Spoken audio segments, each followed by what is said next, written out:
Ladies and gentlemen, Washington, D.C.'s mayor, just 6 days ago, D.C. calls an entire National Guard protests. This is an article in Stars and Stripes, and it's by James Laporta, Associated Press, published June 1st, 2020. Washington. The entire Washington, D.C. National Guard is being called in to help with the response to protests outside the White House and elsewhere in the nation's capital. Washington Mayor Muriel Bowser said Sunday that she had requested 500 D.C. Guardsmen to assist local law enforcement. Later on Sunday, as the protests escalated, Army Secretary Ryan McCarthy ordered the rest of the Guardsmen, roughly 1,200 soldiers, to report. Mayor Bowser did not disagree with that. The officials, so the D.C. National Guard did not reply to a request. So you have a total of 1,700 National Guardsmen from D.C., D.C. National Guard. The mayor calls in the entire National Guard of Washington, D.C. This is for peaceful or for the antithesis of that word types of protest. We know that there's property loss, according to one estimate, over $1.4 billion throughout the country. That's a quote from an insurance publication. Property loss nationwide. Claims Journal publication here. The civil disturbances in Los Angeles in 1992 cost $775 million in damages, or $1.42 billion in today's dollars. This crisis, however, so we're looking at insured losses from crisis reach catastrophic levels, may rival the record. Well, the record was $775 million, or $1.42 billion in today's dollars. So there you go.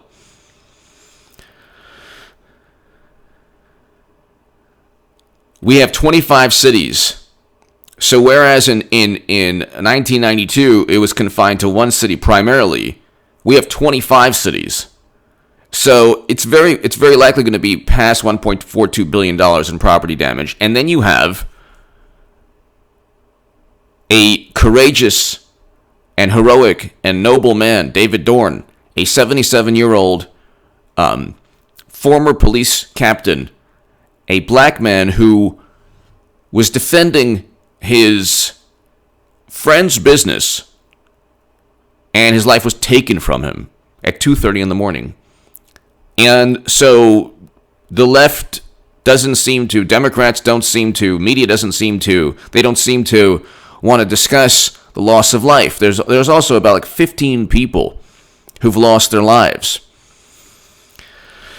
But when you look, ladies and gentlemen, and by the way, subscribe to H.A. Goodman's other channel. I'll do a segment right after this one, so look at it, check out H.A. Goodman's other channel right after this one, and I'll do a segment right after that on H.A. Goodman's Hyperbole Translator. The links are below. Subscribe to those channels. All three channels are going to be very important from here on out. And, ladies and gentlemen, Hillary Clinton will be nominee. They're not going with Biden. The fact that he's won the delegates, we knew this on March 17th that he would win all the delegates. Nothing's changed. The whole thing's still a charade. They're not going to go with Biden, or else they wouldn't even get the popular vote with Biden. So they're not going to walk the plank with Biden, or do away with their political party completely with somebody who, we can go on forever. The whole thing's a charade. Michael Bloomberg didn't spend $1.2 billion in 3 months. Which is what happened for Biden.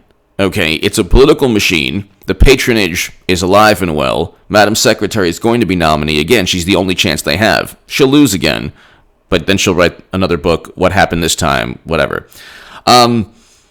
The interesting thing is, ladies and gentlemen, The narrative is the following. The D.C. mayor and Democrats and media and Trump pushed out peaceful protesters because of a photo opportunity at a church. This is 100% not true. We'll get to that in a second. But the D.C. mayor actually protected President Trump. So Mayor Bowser actually protected President Trump, but you don't get that from media. She didn't send in the entire National Guard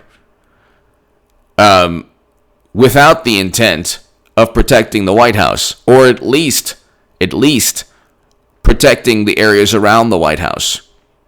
The protests throughout the country in 25 cities or so, mainly run by Democrats, were generally peaceful. That is completely irrelevant when you talk about the property damage, the lives lost, and the mayhem and chaos that at times took place, or oftentimes took place. D.C. Mayor Muriel Bowser issued nationwide curfew, activates National Guard. This is a Fox 5 article. This was, about 6 days ago. Trying to get the... okay, so... Washington, Fox 5, D.C. Muriel Bowser issued a citywide curfew for D.C. Sunday from 11 p.m. to 6 a.m. Monday, amid protests across the district. Okay. Officials said during the hours of the curfew, no person shall walk, bike, run, loiter, stand, or motor by car or other mode of transport upon any street, alley, park, or other public place within the district. So you have Mayor Bowser, number one, calling in the entire National Guard. That's a Stars and Stripes article. This is a Fox 5 article. D.C. Mayor Muriel Bowser issues citywide curfew, activates National Guard. This is 6 days ago, Fox 5 D.C. So, peace, entirely peaceful. This is why in November is not going to be a happy month for Democrats. President Trump is going to... He might even, first of all, it's not going to be Biden, but if it's Biden, it's not going to be Biden. Trump would get the popular vote. There are so many Trump supporters that are not publicizing that they're voting for the president because they see what's actually going on. First of all, God bless Black Lives Matter. God bless the memory of George Floyd.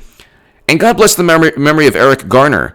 Eric Garner in 2014, when President Trump was president, when de Blasio was mayor, when Cuomo, Schumer, Gillibrand, just like Minneapolis and Minnesota, all Democratic machines, Democratic mayor, governor, everything. This happens in Democratic cities, and what do you think took place after Eric Garner in 2014? The officers weren't even charged. So you see this, like the Democratic Party, they went from Russia to Ukraine to, oh my God, the pandemic. And now they're taking over this movement. And I'm telling you, anything that Democrats touch, they harm and they hurt, especially important movements. So the Democrats are going to, we can go on forever. Okay, look what they did. Tara Reade, don't believe. Kavanaugh, believe. Okay?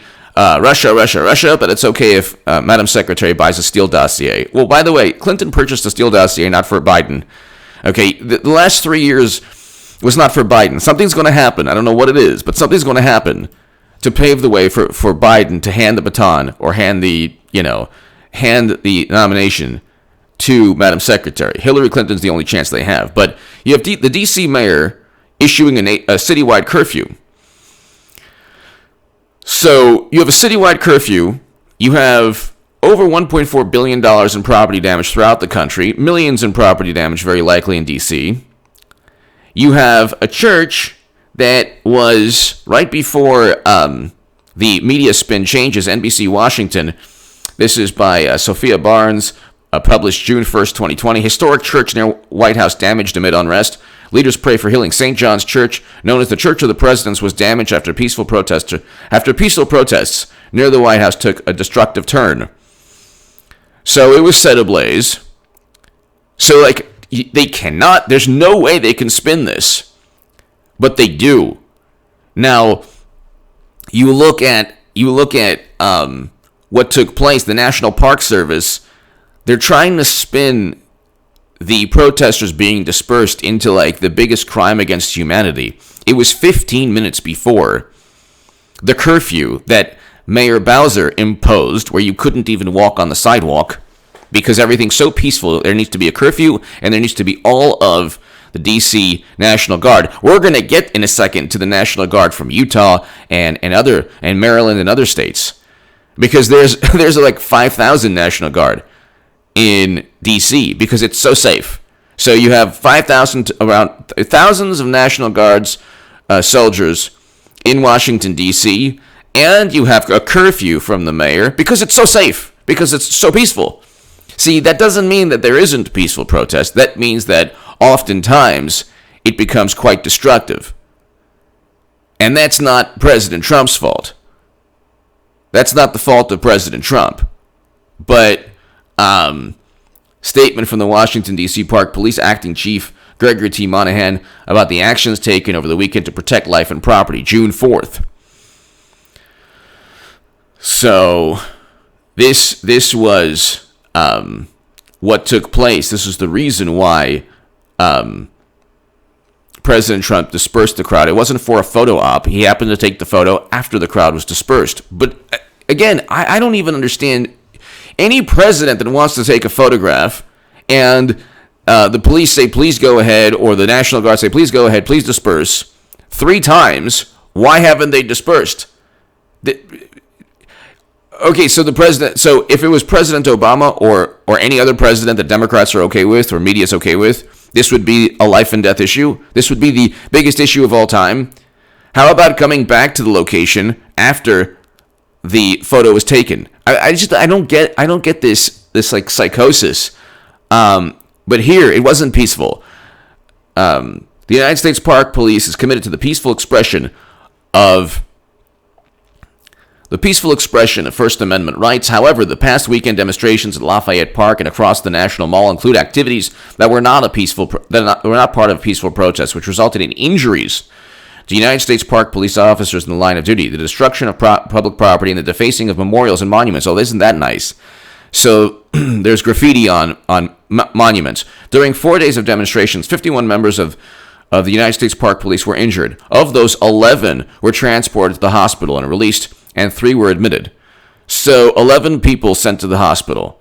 This is very peaceful. Multiple agencies assisted the USPP in responding to and quelling the acts of destruction and violence over the course of the weekend in order to protect citizens and property. On Monday, June 1st, the United States Park Police worked with the United States Secret Service to have temporary fencing installed inside Lafayette Park. At approximately 6:33 p.m., violent protesters on H Street and H Street Northwest began throwing projectiles, including bricks, frozen water bottles, and caustic liquids. Is this peaceful?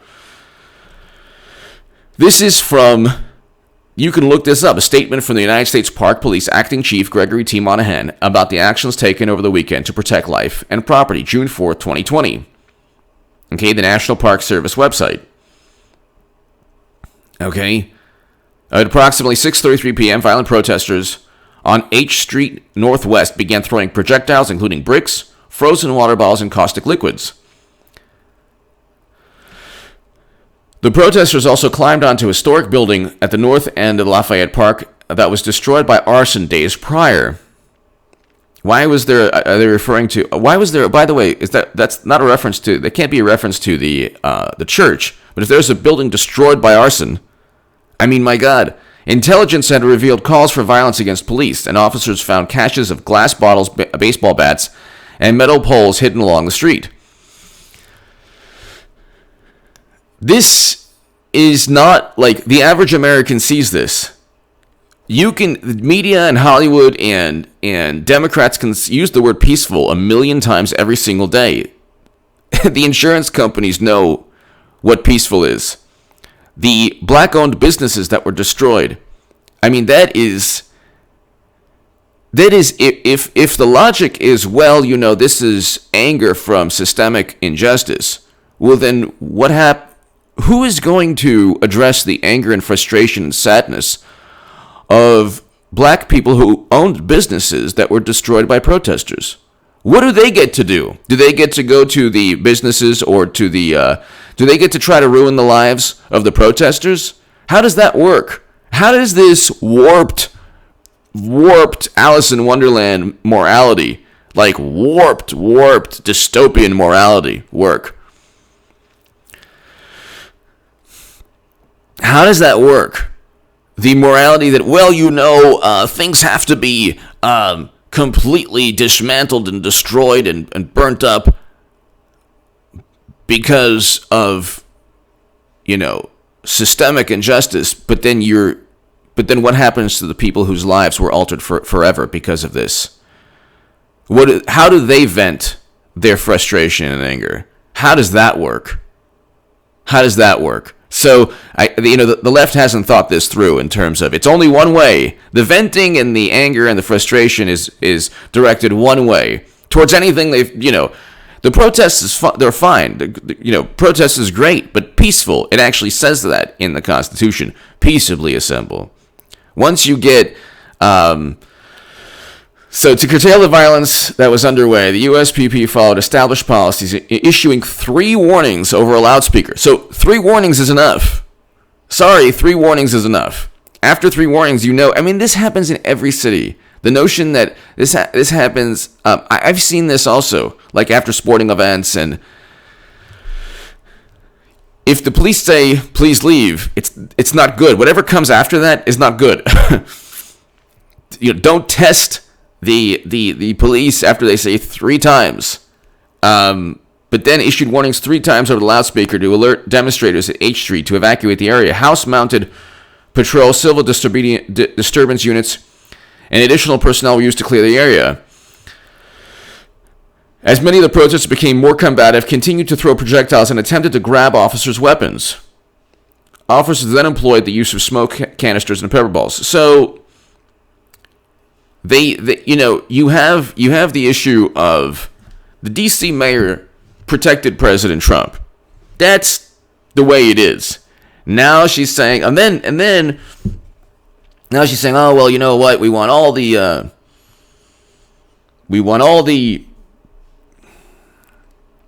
National Guard out. But here, Hogan-Bowser continued disagreement over Maryland National Guard. So there are thousands of National Guard from Maryland, and then Utah. About 1,300 National Guard have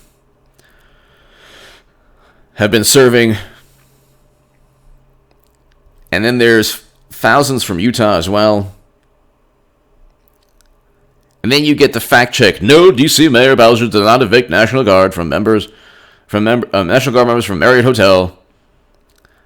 And there are, 5,000 National Guard? About 5,000 National Guard soldiers and airmen from 11 states are supporting D.C. National Guard in response to the civil unrest. According to the National Guard Bureau of Press, 5,000 National Guard from 11 states. And this is a WUSA9.com verified. No, D.C. Mayor Bowser did not evict National Guard members from a Marriott hotel. Well, the real story is that there are 5,000 National Guard from 11 states that Mayor Bowser allowed into D.C. She has tried to kick them out now because there's no reason now. The violence has subsided because the National Guard was brought in. So the public relations spin is the DC. I think even Jacob Frey was protesting, which says all you need to know. This tragedy started under his watch. Give me your thoughts below. Subscribe to H.A. Goodman's other channel right now. It's below in the pinned comment. Subscribe to H.A. Goodman's Hyperbole Translator. It's a new channel I'm starting. It's formerly Bizarro World Goodman, but it's a fact-checking channel. And this, ladies and gentlemen, the fact is that nobody was cleared illegally because of a photo op in Lafayette Square. The media has tried to make this into something it's not. And November, President Trump's going to win in November. He might even get the popular vote. It's not going to be Biden, but if it's Biden, he gets the popular vote. Biden is horrendous. And 3 days before George Floyd was murdered. 3 days, and look, God bless Black Lives Matter. God bless peaceful protesters. The message is important. Yes, the message is very important. It was important with Eric Garner. But Democrats did nothing because it wasn't politically there was no political utility there. But there has to be an understanding that the average American, black, white, Asian, Latino, everyone sees what's going on. The media could try desperately to say, "Oh, it's only peaceful and Trump is a tyrant." But everyone sees the property damage. Everyone sees the horrible, the mayhem. Trump was already reelected because the record low unemployment before the pandemic was still record low unemployment before the pandemic. People know that these things are not Trump's fault. There's a psychosis on the left that everything's Trump's fault. He's a horrible tyrant. The average American understands that's not the case. So when you see these 10% of 10, Biden leads 10 points. Biden wouldn't lead 10 points against anyone for mayor of a small city. That is a function of the maniacal, the apoplectic, hysterical media attention, negative media attention against Trump. But if you look deeper, the real polls are 35 to 40% enthusiasm gap between Trump and Biden. Hillary Clinton actually cuts that in half. She had a 56%, very enthusiastic. Biden has 34%. Trump has 70%. So there you go. And then in terms of the economy, President Trump is 11 points above Biden.